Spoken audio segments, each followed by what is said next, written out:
What Graham Stephan or Stephen gets wrong about his YouTube video about not paying off your mortgage, and I'm going to talk about that here today. Not trying to ramp on this guy. I like his channel. I actually subscribe. I watch it, and I'll put a link in the show notes so you can watch it too to get his take on it. And he doesn't know me from Adam. I don't know him from Adam.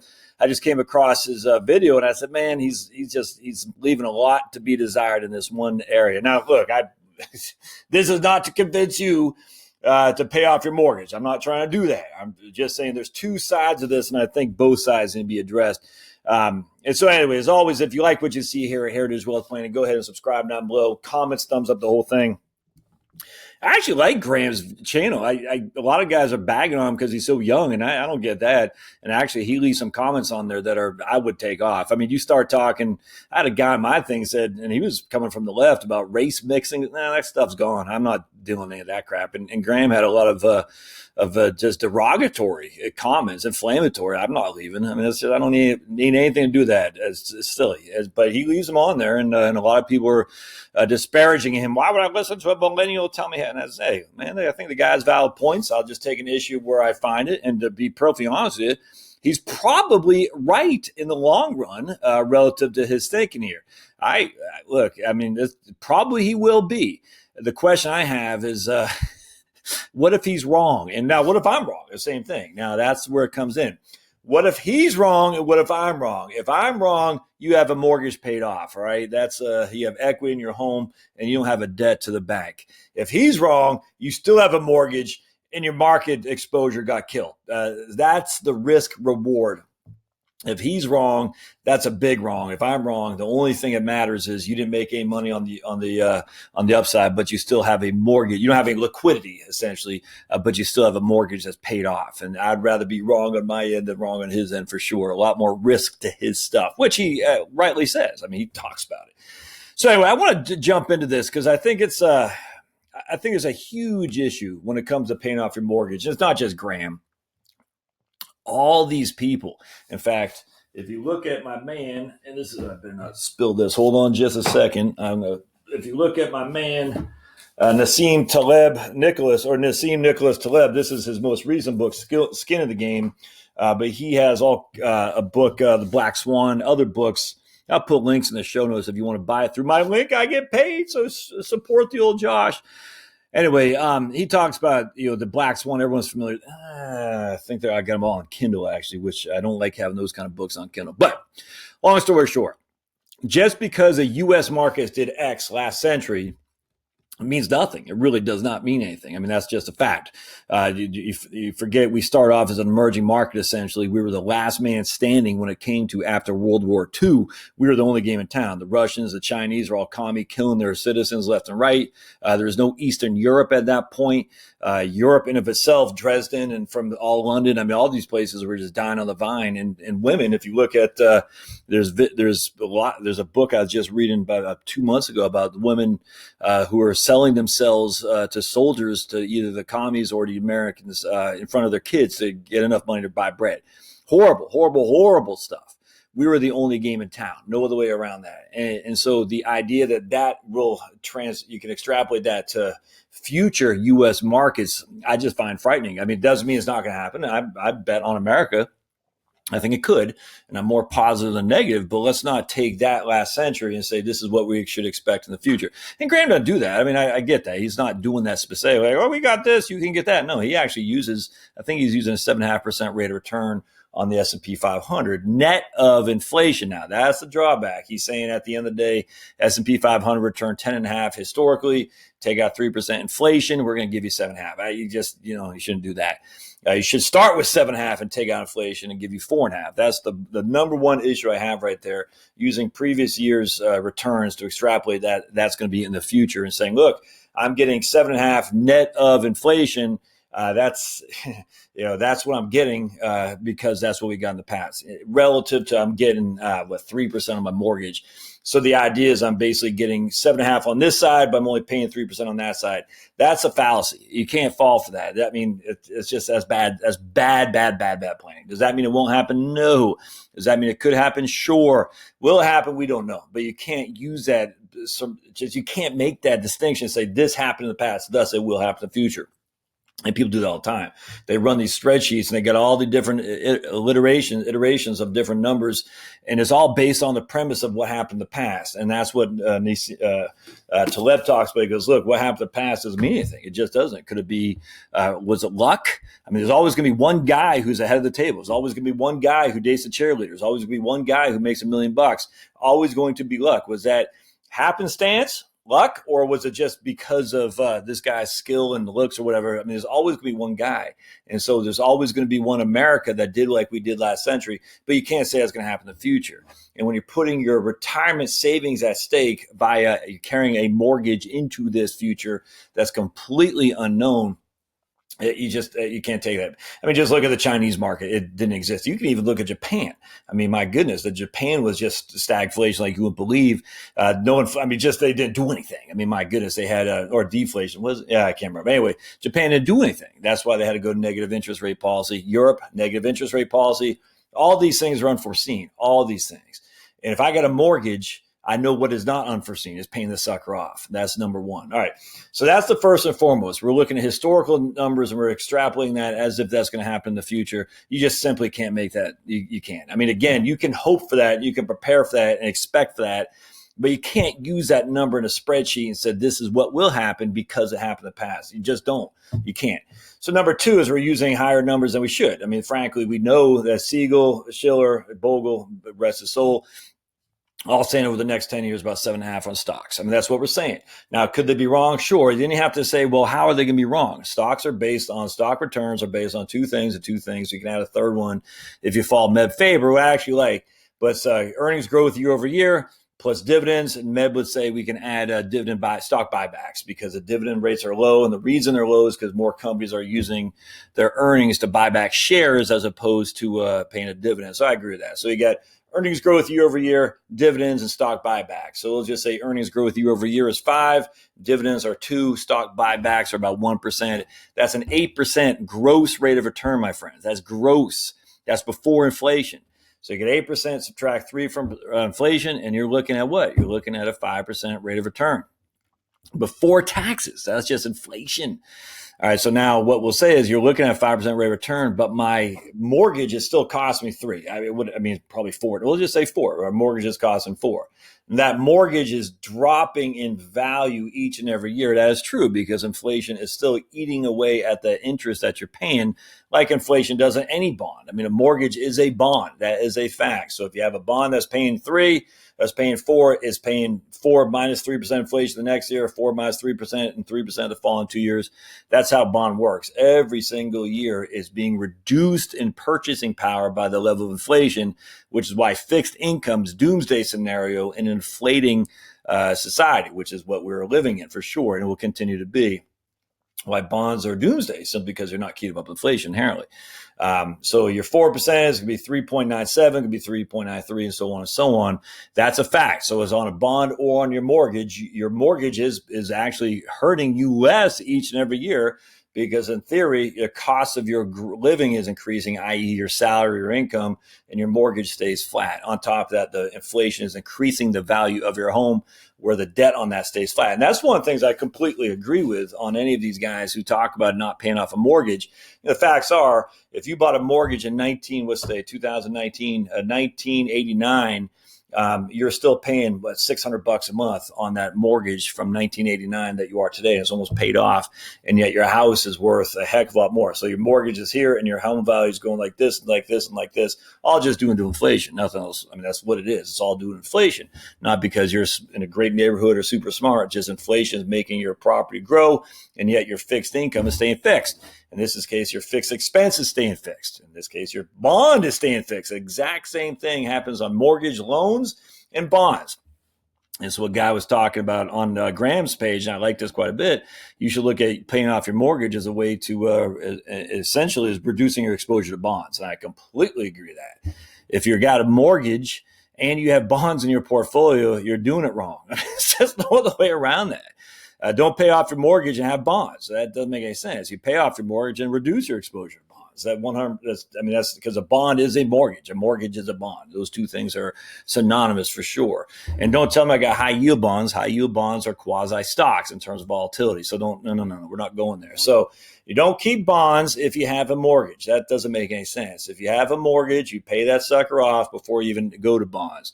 So going back to Graham's thing, and he said this about stocks, he's looking at the opportunity cost of investing in the market relative to paying down a bond like debt. And that's what it is. So essentially, this is, again, another fallacy.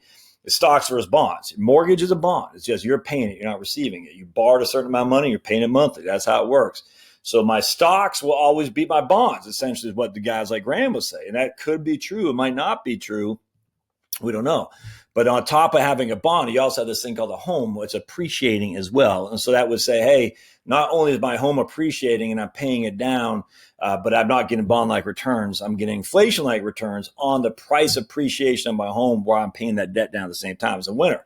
So basically my equity, my debt is dropping and my equity is building because I'm paying off my debt and because of inflation. So it's a twofer, actually. When you pay off your mortgage, you're getting the price appreciation and the amount of debt dropping as well. So you get two increases in your equity. So that's another one right there. I think it's overlooked a lot because we can make this argument on anything, stocks versus bonds. Should I invest in stocks or should I invest in bonds? Well, if it's a long-term investor, we'd say stocks because historically they've outperformed. 100% correct. So we'd always say invest in stocks. Don't invest in bonds for the long term if you can deal with the volatility. And so some would say, but Josh, that's what you're arguing, that they should invest in stocks as opposed to bonds for the long term. Absolutely. But this isn't a long-term bond. This is where I live. And the second thing is, how many of those people actually stay in these homes for 30 years? The vast majority don't. So this really is not a long-term investment for most people. This is an intermediate-term investment, say 7 to 10 years. So intermediate-term investment becomes a little bit more dicey than putting the stock market, as we can witness by the first decade of the century. S&P 500 did nothing after taxes and inflation, nothing. It literally did nothing. In fact, after tax inflation, I'm thinking I've lost money. And so the average person bought a home in 2000 is not still sitting in that home today. It's not. They sold it within 7 to 10 years, and they would have sold it with a heck of a lot less value in the S&P 500 than if they would have paid down that debt, because essentially the S&P 500 did nothing. The interest rate still it reduced your equity because you had so much interest on the front end of the loan that your equity is not being able to capture. But paying off the mortgage as opposed to that last century would have been a wonderful thing. And again, we're extrapolating, well, that's a one-off. Really? Is it a one-off? I don't know so much about that. It wasn't a one-off from 1966 to 1982, for heaven's sake. It was from 1982 to 2000. Yeah, you definitely want to reinvest in equities as opposed to paying off your mortgage.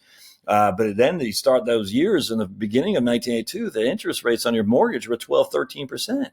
So yes, the equities did do well, but they didn't do well. But as a fixed rate mortgage at 12 and 13%, again, paying off the mortgage would have been better ultimately because you were stuck at a 30-year fix at 12 or 13%. Yes, you could have refinanced. I get this, but you can only refinance if you have equity or cash to put in the house. Can't refinance with no equity, my friends. So if the market value of your home was fluctuating and you want to go refinance from a 12% to a 10%, I hope you have either cash on the side to bring to the table at closing, or I hope you have some equity. You can't refinance if there's no equity or no cash. So again, another reason to say, hey, I'm going to pay down this debt in order to build equity. Now, the counter to that if you would have invested, yeah, and that's always the thing. If you would have done this, you could have done that. But we know for a fact, if you do this, this will do that. It will pay down your debt. We're not relying on some secondary hope that this happens. We're saying we are paying down this debt. No other way around that. The guarantee of paying down that debt may not work out relative to having invested in the equity market, but it might. We just don't know. And if you're not going to be in there for the long term, i.e. 7 to 10 years before you switch out your home and either downside or move to someplace else because you're building a family, I'm telling you, man, get the equity built up in your home as opposed to that. All right. Lastly, I want to go to Morningstar here because this is what I think Graham misses the boat on significantly, and I think a lot of other people do too. All right. So Graham talks about you get to write off your interest. And very, very, very few people writing off interest on debt anymore. I think Tax Foundation said less than 10% of the people are. So with the new tax law, let's just assume the vast majority of you, my friends, are not writing off debt. So we can take the two things. We're saying the interest that you have on your debt, Grant was writing the whole thing off as if 23%. I don't. I didn't. That always, when I hear these guys using these numbers, I always chuckle. Do they not know how marginal rates work?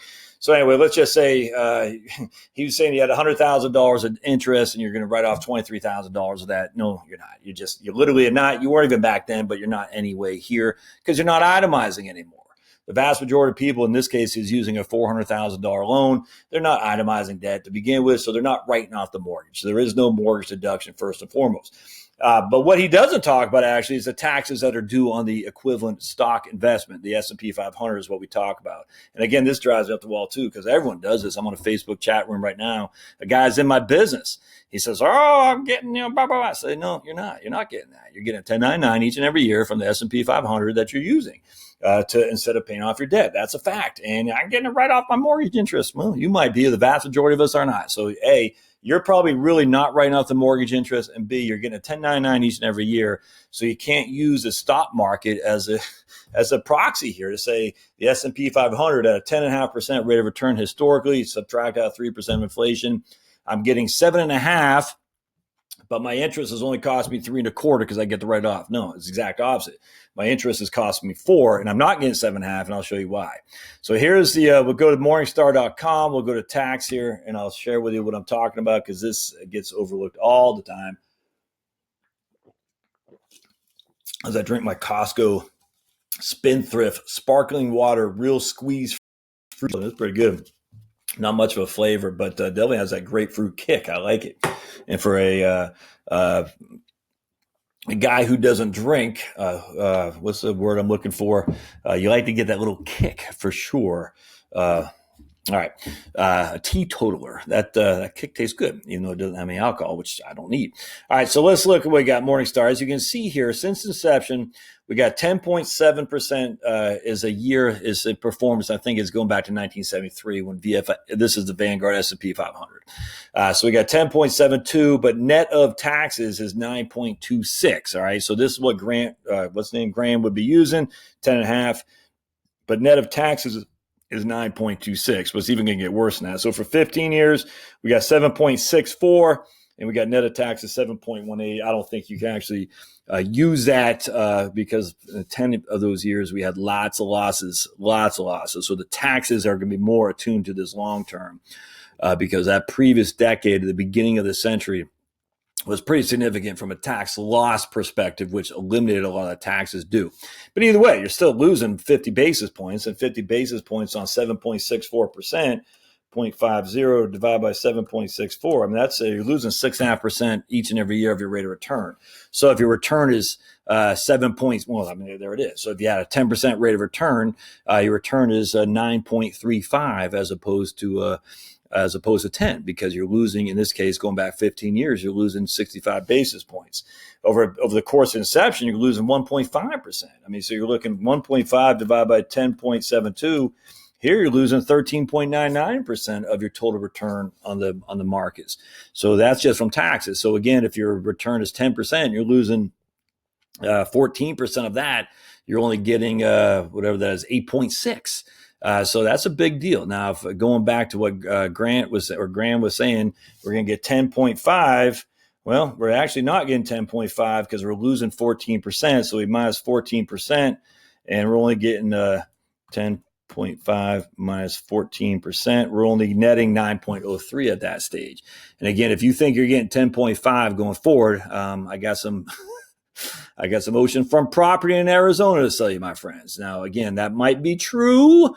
You have to make a justification of how that's going to come. Is it going to come from earnings growth year over year, jumping well above 5%? I'd like to say, I mean, that's great. How do you justify that? Is it going to come from increasing dividends from 2 to 6 or even historical 4? Is it going to come from stock buybacks? Well, that might be. But again, if we're using stock buybacks as a 1% rate of return, what are we going to add? 4% to that? I don't see that happen. So, and not just me, it's the smart guys who are much smarter than me on this. All right. So that's a Morningstar thing. And this is a tax cost ratio. This is a Vanguard S&P 500 is in the top 10% of the taxes or the least taxed, most efficient in terms of tax perspective of all mutual funds out there. So this guy is very, very tax free. Now, Graham would probably say buy ETFs, and I agree with that, buy ETFs. But remember, if you're buying an ETF, it does have a fee to buy it, and you can't just sell it, because anytime you're spending $1,200 a month or whatever your mortgage is, I think his mortgage in that case, I think it was at $1,200 a month or something like that. You're shooting out an ETF each and every month. I mean, there's going to be a commission or something like that. There will be less tax consequences on the capital gain for sure. There's still going to be just as much tax consequence on the dividends, though. Absolutely. Or if there's interest because you have bonds. And again, if you have bonds in this, you need to go outside and think this over. There's no reason to have bonds if you have a mortgage. Stop. Just stop. It's silly. All right, so let's go to Vanguard's own prospectus here. And I'm not sure if I showed you. I guess it won't show me. This is just a summary prospectus, and this is straight from Vanguard.com. And if we go down to the Vanguard S&P 500 investor shares, and the Admiral shares are going to be the same thing. We're going to show you that fees and expenses. So we got, actually, let's just go to taxes right here. Hold on just a second. We'll keep going right. And there's a performance right here. Right here's what I'm looking for. So here's the investor shares going back 10 years from 2017. So this starts from 2018. At the end of 2008, so we've already missed a bulk of the down years of the market to 2017. Let's say 9, 10, 11, 12, 13, 14, 15, 16, 17. No, so it'd be the beginning of 2008. So we just got hammered in the front end, but it averaged 8.37. We did get hammered in the front of the 2008. But either way, return before taxes, 8.37. Return after taxes on distributions, that's just the capital gains and income, is 7.95. But this is what gets overlooked. Return for after taxes on distributions and sale of fund shares, 6.75. So even during these last 10 years, when there's minimal capital gains, and we didn't lose much from capital gain or interest dividends distributions, 8.37 to 7.95. But we did from a capital appreciation and making a sale of the shares. We lost 8.37 minus 6.75 divided by 8.37. So we lost 19.3% of this 8.37% rate of return from making a sale of distributions because a sale of shares in which to use to finance something. I mean, it could be used to go on vacation. It could be whatever it is, but we lost big time. We'll just say 20% of the overall performance of the fund we lost from taxes. So again, Graham is using, you're going to take the whole entirety of your interest and write that off at a 23% clip. And no, you're not, first of all. And then secondly, he's overlooking the significant taxes on not only dividend distributions and capital gains within the fund, but also on top of actually selling the shares as well in which to use it to buy stuff. And now if we look 5 years, it's even worse. We're talking, what's that, 3% or something like that? 3.12 divided by 15.62. Yeah, that's 20% right there as well. And then if we look at 1 year, look at this. Good night. That's significant. So the issue there is that we have significant tax ramifications on owning these funds. Now, I can hear it a mile away. Well, not if it's an IRA. No, well, you're not funding an IRA with $1,000 a month that you weren't using to pay off your mortgage. You're not. That cannot go into your IRA. Could you freeload your 401k? Sure, absolutely. Should you do that? No, but you could, absolutely. I mean, this is not going to a tax-deferred IRA or Roth. If you have a mortgage that's cost you $1,200 a month and you're saying, I'm not going to pay off my mortgage with an extra $1,000 a month payment, whatever, I'm still going to fund an IRA. It's not happening. It's just not doing that. Now, you could use that to some degree to really buckle down on your 401k. Sure, absolutely. If you have one at work and you have the positive cash flow to do that. But I'm saying, but even that's even worse because at that point it comes out all as ordinary income later on down the road. And we've talked a million times a Sunday about that. The whole reason I did my book, The Tax Bomb in Your Retirement, because when that comes out as ordinary income, not only is it taxes OI, but also affects your Social Security, your Medicare, your capital gains and dividends taxes as well. And heaven forbid you leave it to a surviving spouse and then she'll get crushed. So we don't want that for sure. So what happens here is if it's going to a taxable account, a brokerage account, you still have taxes on the capital gains distributions, the dividend distributions. Then when you sell the shares, you're going to pay tax on that as well.